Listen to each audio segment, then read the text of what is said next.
इस ब्रह्मांड की शुरुआत कैसे हुई थी हम सबको पता है। द बिग बैंग थ्योरी, इससे सब कुछ शुरुआत हुआ था और हम लोग भी आज इसी की वजह से एग्जिस्ट करते हैं। पर क्या आपने कभी सोचा कि ये ब्रह्मांड कैसे खत्म होगा, इस ब्रह्मांड का अंत कैसे होगा और क्या ऐसा होना पॉसिबल है? इसे हम लोग पहली बात तो बिग रिप थ्योरी बुलाएंगे। The universe rest in peace. आज के टाइम पे ये पूरा ब्रह्मांड पर सेकंड फैलते ही जा रहा है और ये रुकने का नाम ही नहीं ले रहा है। हम जानते हैं कि एक यूनिवर्स के अंदर कई सारी गैलेक्सीज होती हैं और एक मल्टीवर्स के अंदर कई सारे यूनिवर्स होते हैं और इन सारे यूनिवर्स में ऐसे ऐसे ब्लैक होल्स होते हैं जो पूरे गैलेक्सी को ही खा सकते हैं। और ब्लैक होल ऐसी एकमात्र चीज है जो पूरे यूनिवर्स को खत्म कर सकती है। हम सबको पता है कि ब्लैक होल की शक्तियां क्या होती हैं और ये कितनी घातक होती हैं। ऐसा नहीं है कि सिर्फ एक ब्लैक होल पूरे ब्रह्मांड को निगल सकता है। अगर बहुत सारे ब्लैक होल्स मिलकर एकजुट हो जाएं तो फिर इसकी पॉसिबिलिटी बहुत ज्यादा बढ़ जाती है, जिसे हम ब्लैक होल कोलिजन कहते हैं। एक ही ब्लैक होल दूसरे ब्लैक होल को खींच के अपनी पावर्स को बढ़ा लेता है और साइंटिस्ट ने आने वाले समय में इसी का दावा किया था। हमारे मिल्की वे गैलेक्सी का ब्लैक होल, जिसका नाम है द सैजिटेरियस ए, इसमें इतनी पावर नहीं कि पूरे मिल्की वे को ये खींच सकता है। ये हमारे मिल्की वे गैलेक्सी के एकदम सेंटर में है, पर ऐसी बात नहीं कि इसकी ग्रोथ नहीं हो रही है, ये धीरे धीरे बढ़ता ही जा रहा है। पूरे यूनिवर्स को खत्म करने के लिए कम से कम लाखों ब्लैक होल्स चाहिए होंगे और ऐसा बात नहीं कि इम्पॉसिबल है। दिन पर दिन कई ब्लैक होल्स कोलाइड होते हैं और अपनी शक्तियां पूरी तरीके से बढ़ा लेते हैं। कई सारे स्टार्स को एक साथ खींच लेते हैं और जहां हमारा सन हमको इतना ज्यादा बड़ा लगता है, उसके लिए तो सिर्फ हमारा सैजिटेरियस ए ही काफी है। और सिर्फ सन को क्या, पूरी सोलर सिस्टम को निगल सकता है। अभी तो हमें ऐसे कोई घटना नहीं मिली जो ब्लैक होल पूरे गैलेक्सी को निगल सकता है, पर आने वाली प्रेडिक्शंस के हिसाब से ये बताया जा रहा है कि ये पॉसिबल है और फ्यूचर में ब्लैक होल एक गैलेक्सी को ही क्या, पूरी दो गैलेक्सी को एक साथ निकल सकता है। और ऐसी बात नहीं है कि सिर्फ हमें ब्लैक होल से ही खतरा है, हमें स्टार एक्सप्लोजन से भी खतरा है। जब कोई भी बड़े बड़े स्टार्स एक्सप्लोड होते हैं तो उनमें से बहुत ही विशाल रेडिएशन फैलता है और ये रेडिएशन इतना घातक होता है कि आसपास के एस्ट्रॉइड्स और मेटियोर्स को पूरी तरीके से खत्म कर देता है। और जब कोई भी दो स्टार एक्सप्लोड होते हैं तो उसकी वजह से प्लैनेट्स भी उनके एक्सप्लोजन में आ जाता है और पूरी तरीके से नष्ट हो जाते हैं। इससे गैलेक्सीज पर तो कोई असर नहीं पड़ेगा, पर हमारे सोलर सिस्टम जैसे सिस्टम को पूरी तरीके से खत्म कर सकता है। लेकिन इससे दिक्कत तब हो सकती है जब ये एक्सप्लोजन रुके ही ना। दो स्टार के एक्सप्लोजन से बाकी स्टार भी प्रभावित होंगे और अगर एक गैलेक्सी में ये सब हो रहा है तो वो गैलेक्सी बाकी गैलेक्सीज को प्रभावित करेगा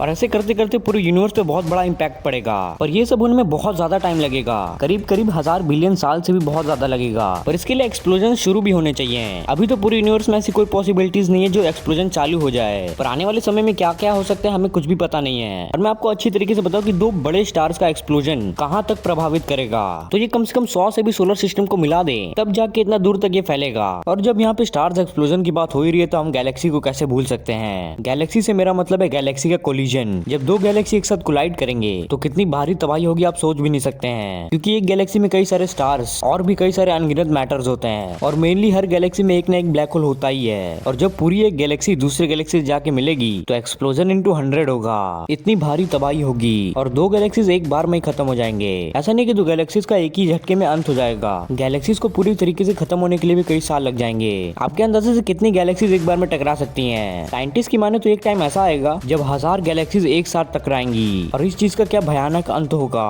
लगभग इनफिनाइट पावर्स क्रिएट हो जाएंगे और इस चीज से यूनिवर्स का अंत आसानी से हो जाएगा। हाँ, हम जानते हैं कि एक यूनिवर्स में लाखों करोड़ों गैलेक्सीज होती हैं, पर यहाँ तो सिर्फ 1000 गैलेक्सीज ही कोलाइड हो रही हैं। तो जब 1000 गैलेक्सीज एक साथ कोलाइड होंगी तो उनमें कई अल्टीमेट ब्लैक होल्स भी होंगे, कई कितने बड़े बड़े स्टार्स होंगे, एस्ट्रॉइड्स और मेटियोर्स की तो गिनती ही नहीं होगी। और ये इतना बड़ा एक्सप्लोजन होगा कि और कई 1000 गैलेक्सीज को एक साथ खत्म कर सकता है। और या फिर ये भी पॉसिबिलिटी है कि ये एक्सप्लोजन रुके ही ना, इनफिनाइट साल तक ये चलता ही रहे और ये चीज यूनिवर्स को आराम से खत्म कर सकती है। और जैसा कि मैंने बोला था कि पूरा ब्रह्मांड एक एटम में आ जाए, तो क्या ये पॉसिबल है? तो अगर एक तरीके से देखा जाए तो हाँ, ये सच है। आने वाले समय में ऐसा हो सकता है और ये पूरा ब्रह्मांड एक एटम में ही समा जाएगा।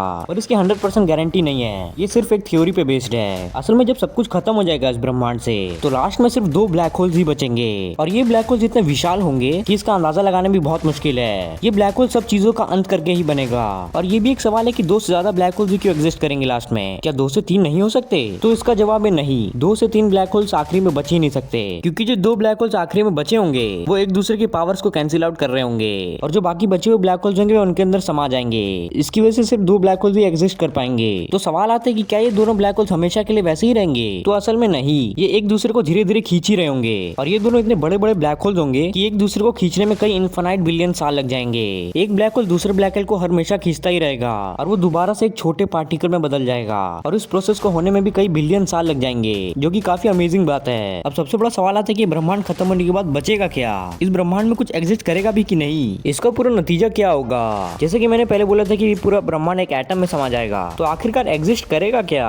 तो इसका बस सिंपल सा एक जवाब है कि जो एटम है वो दूसरे यूनिवर्स में जाके कोलाइड हो जाएगा। इससे ज्यादा और कुछ होगा भी नहीं, क्योंकि हम जानते हैं कि एक मल्टीवर्स के अंदर कई सारे यूनिवर्स होते हैं, तो उनमें से कहीं पे भी जाके वो आराम से कोलाइड हो जाएगा और हमेशा हमेशा के लिए वो यूनिवर्स पूरे मल्टीवर्स से गायब हो जाएगा और हमारा अस्तित्व उठने की तो बात ही नहीं उठती है। तो आज के लिए था बस गाइस इतना ही, और उम्मीद करता हूँ कि आपको वीडियो पसंद आई होगी। और हमेशा की तरह मैं बोलूंगा कि आप कमेंट कर सकते हैं अगर आपके पास कुछ स्पेशल टॉपिक है। तो गाइस अब बारी है अलविदा कहने की। Bye bye and take care.